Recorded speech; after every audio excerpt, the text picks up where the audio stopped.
आत्मा और परमात्मा को मानना, वस्तुतः किसी भी चीज को मानना कमजोरी और अज्ञान का लक्षण है। मानना ही अज्ञान का लक्षण है। जानने वाला मानता नहीं, जानता है, मानने की कोई जरूरत नहीं। मानने वाला जानता नहीं, जानता नहीं इसलिए मानता है। मानने और जानने के फर्क को खूब गहरे से समझ लेना। मानने से जानने की भ्रांति पैदा हो जाती है, वो सस्ता उपाय है, वो झूठी दवा है।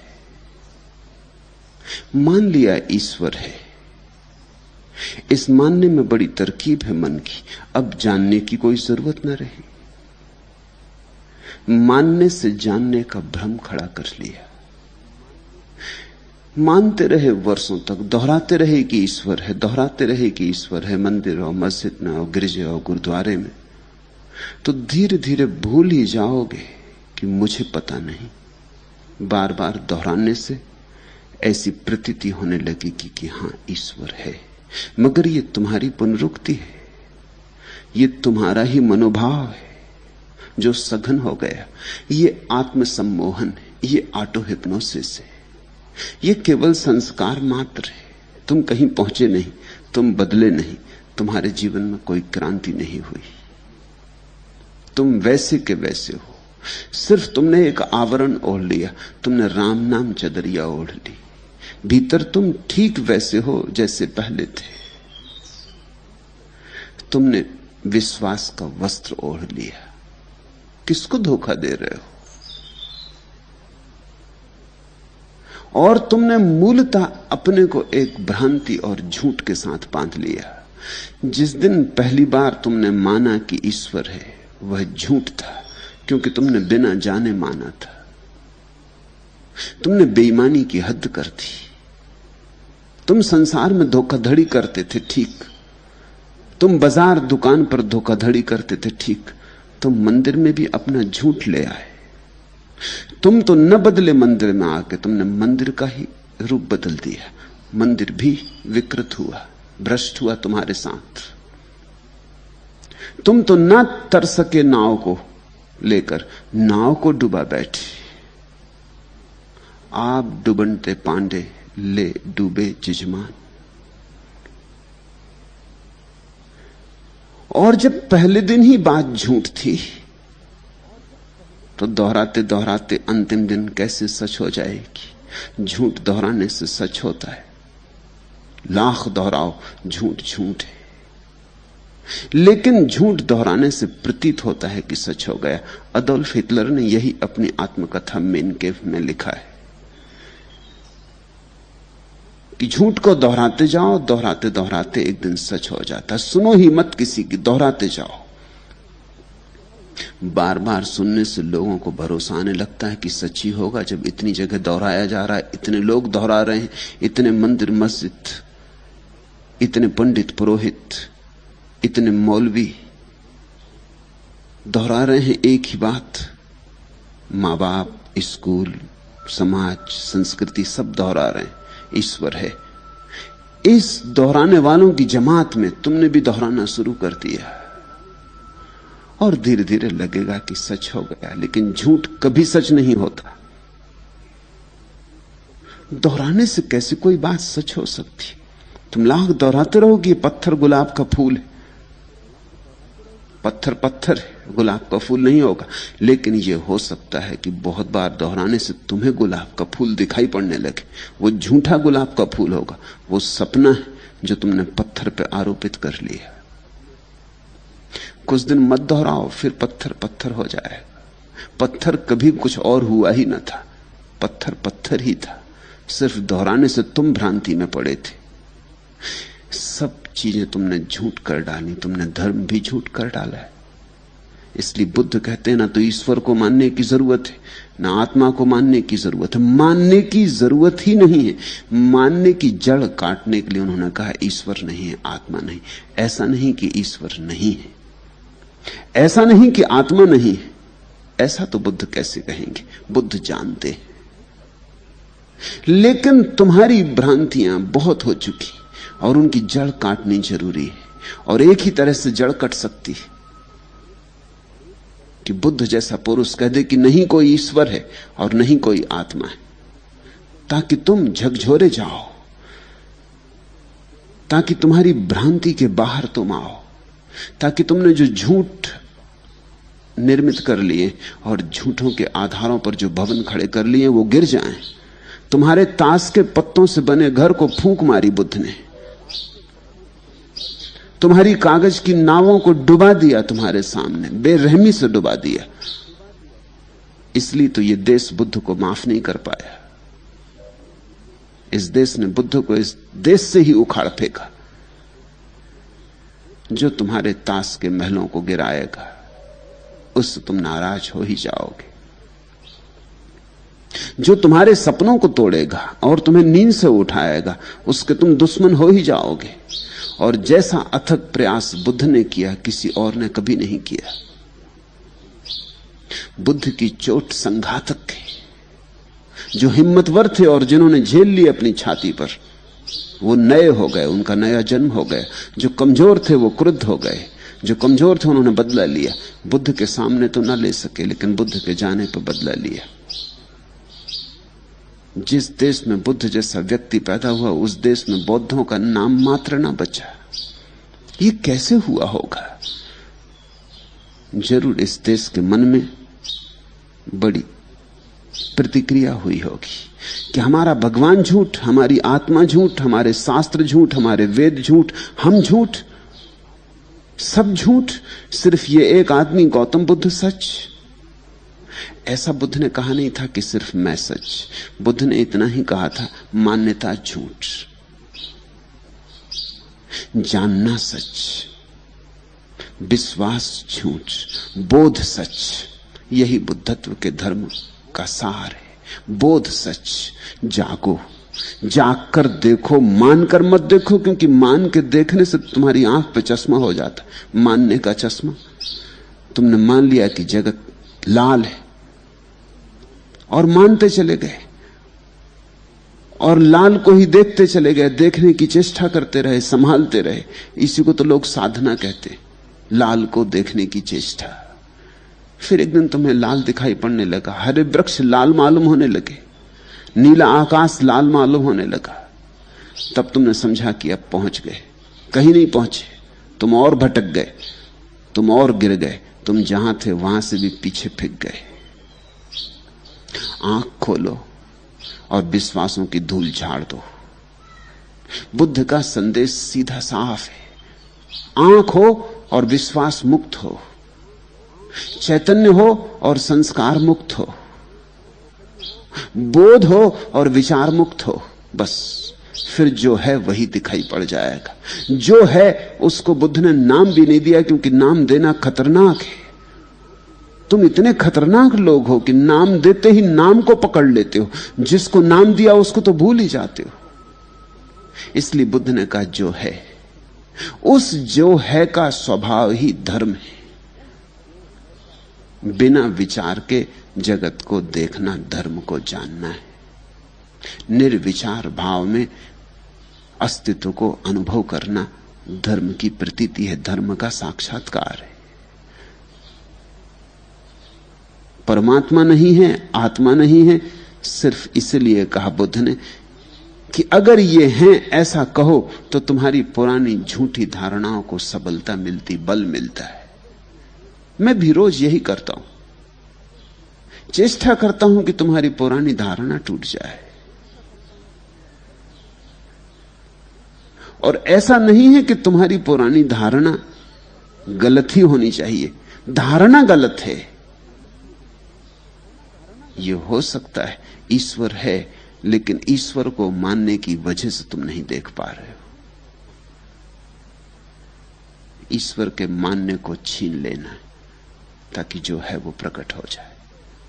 फिर दोहरा दूं, कमजोर आदमी मानता है, कायर मानते, जिनमें थोड़ा साहस है, हिम्मत है, वो जानने की यात्रा पर चलते। जानने की यात्रा पर बड़े साहस की जरूरत है। सबसे बड़ा साहस तो यही है कि अपनी सारी मान्यताओं को छोड़ देना, मान्यताओं को छोड़ते ही तुम्हें लगेगा कि तुम अज्ञानी हो गए, क्योंकि तुम्हारी मान्यताओं के कारण तुम ज्ञानी प्रतीत होते थे। एकदम नग्न हो जाओगे, अज्ञानी हो जाओगे, सब हाथ से छूट जाएगा, सब संपदा तुम्हारे तथाकथित ज्ञान की। इसके लिए हिम्मत चाहिए। धन छोड़ने के लिए इतनी हिम्मत की जरूरत नहीं, क्योंकि धन बाहर है। ज्ञान छोड़ने के लिए सबसे बड़ी हिम्मत की जरूरत है, क्योंकि ज्ञान भीतर बैठ गया है।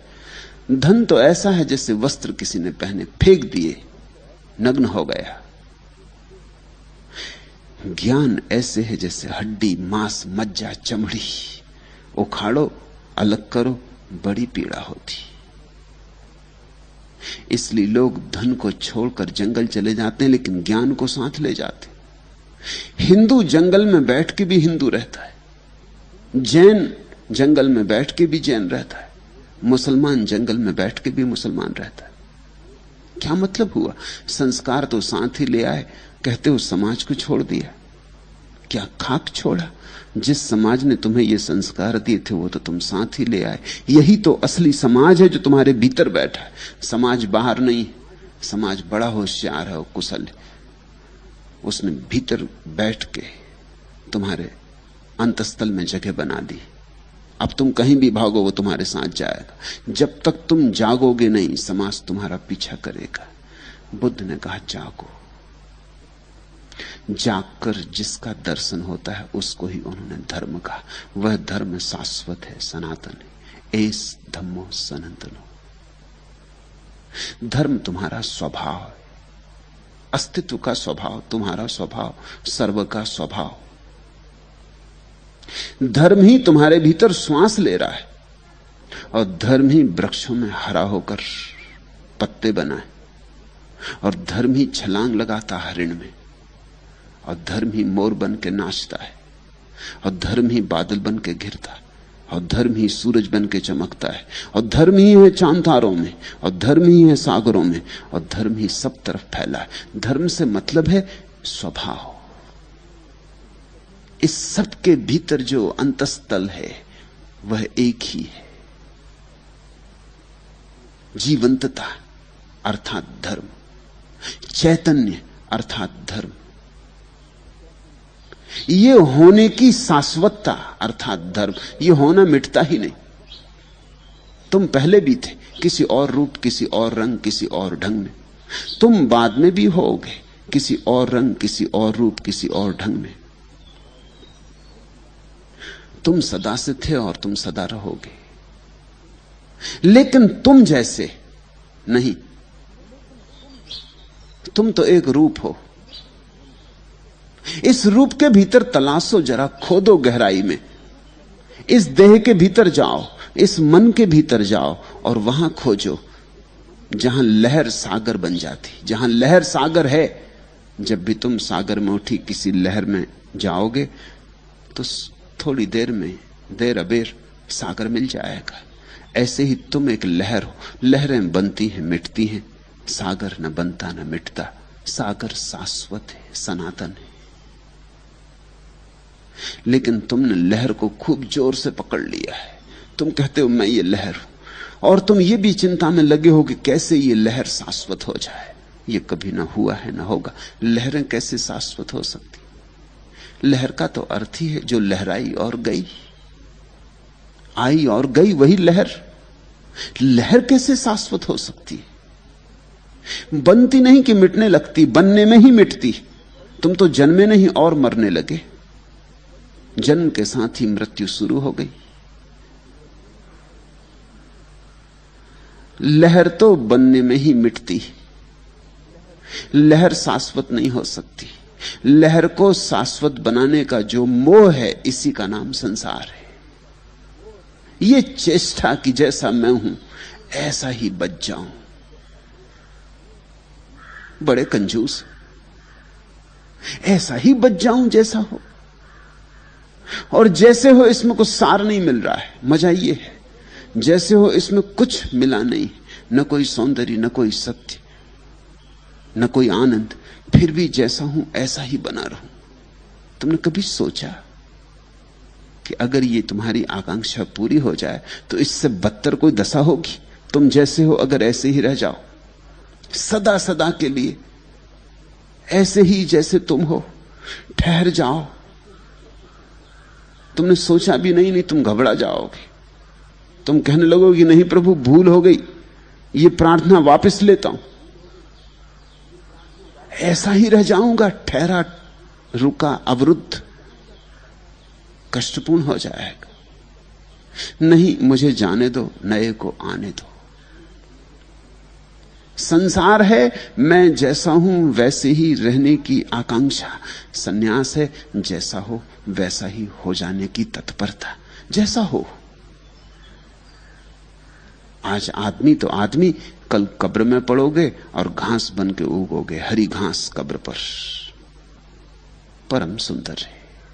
आदमी से थक नहीं गए, घास नहीं होना है, घास का फूल नहीं बनना है। आज आदमी हो, कल आकाश में बादल होकर मंडराओ। आज आदमी हो, कल एक तारे होकर चमको। आज आदमी हो, कल एक गौरैया होकर गीत गाओ सुबह सुबह सूरज के स्वागत में। आज आदमी हो, कल गुलाब का फूल बनो कि कमल बन के किसी सरोवर में तैरो। आदमी ही रहोगे, इसी लहर के साथ जड़ता को पकड़ लोगे। आज पुरुष हो कल स्त्री, आज स्त्री हो कल पुरुष। रूप को बहने दो, धारा को बहने दो, इस सरिता को रोको मत, अवरुद्ध मत करो। जो हो उसका स्वीकार तथाता सन्यास।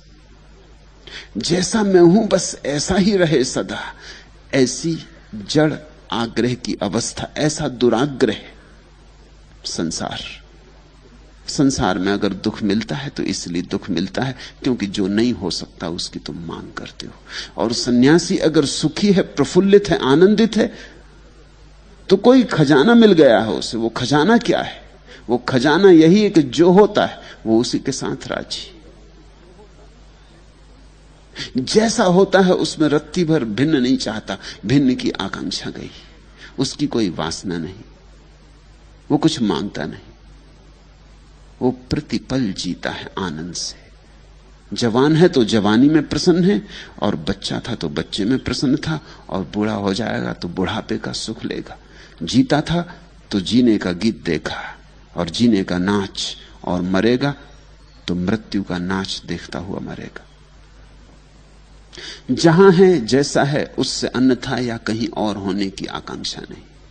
ऐसी जब दशा बन जाएगी तो जो तुम्हें ज्ञात होता उसका नाम धर्म है। फिर तुम्हें सागर का पता चलता है। तरंगों से तुम मुक्त हो गए, लहरों से मुक्त हो गए, और निश्चित ही सागर शाश्वत है। बुद्ध ने उसी को धर्म कहा है जिसको दूसरों ने ईश्वर कहा है। बुद्ध को उसी ने धर्म कहा है जिसको दूसरों ने आत्मा कहा है। लेकिन आत्मा और ईश्वर के साथ ज्यादा खतरा है, धर्म के साथ उतना खतरा नहीं। ईश्वर का मतलब हो जाता है कोई बैठा आकाश में चला रहा सारे जगत को, चलो इसकी खुशामद करें, स्तुति करें, इसको प्रसन्न कर लें किसी तरह, तो अपने लिए कुछ विशेष आयोजन हो जाएगा, अपने पर दया हो जाएगी, इसकी अनुकंपा अपने को मिल जाए, तो हम दूसरों से आगे निकल जाएंगे धन में, ध्यान में। तो हमारी जो मांगे हैं हम इससे पूरी करवा लेंगे। चलो इसके पैर दबाएं, चलो इससे कहें कि हम तुम्हारी चरण रज। तो दिशा गलत हो गई, दिशा वासना की हो गई। ईश्वर को मानते ही कि ईश्वर आकाश में बैठा है मनुष्य की भांति स्वभाव था, तो जो मनुष्य की कमजोरियां हैं वो ईश्वर में भी आरोपित हो जाएंगी। मनुष्य को खुशामद से राजी किया जा सकता है तो ईश्वर को भी खुशामद से राजी किया जा सकता है। अगर मनुष्य को खुशामद से राजी किया जा सकता है तो ईश्वर को थोड़ी और सुंदर खुशामद चाहिए, उसका नाम स्तुति। अगर मनुष्य को रुस्वत दी जा सकती है तो ईश्वर को भी रुस्वत दी जा सकती है। जरा देने में ढंग होना चाहिए। जरा कुशलता और प्रसाद पूर्वक। और अगर आदमी से अपनी मांगें पूरी करवाई जा सकती हैं चाहे वे न्याय संगत ना भी हो, तो फिर ईश्वर से भी पूरी करवाई जा सकती। तुम चकित होगे, दुनिया के धर्मशास्त्रों में ऐसी प्रार्थनाएं हैं जो कि धर्मशास्त्रों में नहीं होनी चाहिए, अधार्मिक प्रार्थनाएं, मगर वे सूचक हैं इस बात की कि अगर ईश्वर को मनुष्य की तरह मानोगे तो ये उपद्रव होने वाला है। वेद में ऐसी सैकड़ों ऋचाएं जिनमें प्रार्थना कर रहे हैं ऋषि कि हमारे दुश्मन को मार डालो। यहीं तक नहीं, हमारी गाय के थन में दूध बढ़ जाए और दुश्मन की गाय के थन में दूध बिल्कुल सूख जाए। ये किस तरह की प्रार्थना है कि हमारे खेत में इस बार खूब फसल आए और पड़ोसी का खेत बिल्कुल राख हो जाए। ये किस तरह की प्रार्थना है? और वेद में मगर ये खबर देती है कि अगर ईश्वर को आदमी की तरह मानोगे तो तुम उससे जो प्रार्थनाएं करोगे वो भी आदमी की तरह होंगी। ये आदमी की असलियत है। मंदिर भी जाता है तो क्या मांगता है? कुरान में भी इस तरह के वचन हैं और बाइबल में भी। सुंदर नहीं है। इस अर्थ में बुद्ध ने बड़ी क्रांतिकारी दृष्टि दी। बुद्ध ने कहा हटाओ इस ईश्वर को। इसके कारण वेद की ये अभद्र ऋचाएं पैदा होती। इसके कारण आदमी के भीतर की बेहुदी आकांक्षाओं को सहारा मिलता है।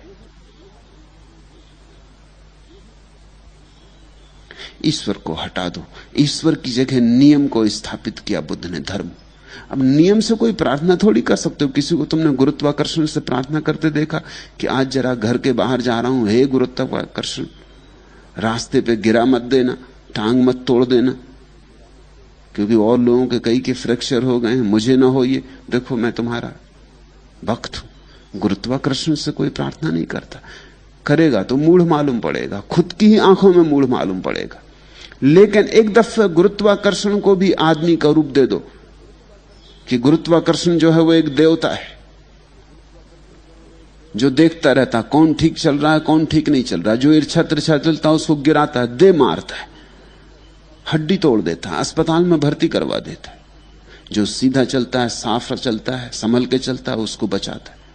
यही तो है। बादल आकाश में गरजे, तुमने कल्पना कर ली इंद्र देवता की कि नाराज हो रहा है इंद्र देवता, हमसे कुछ भूल हो गई।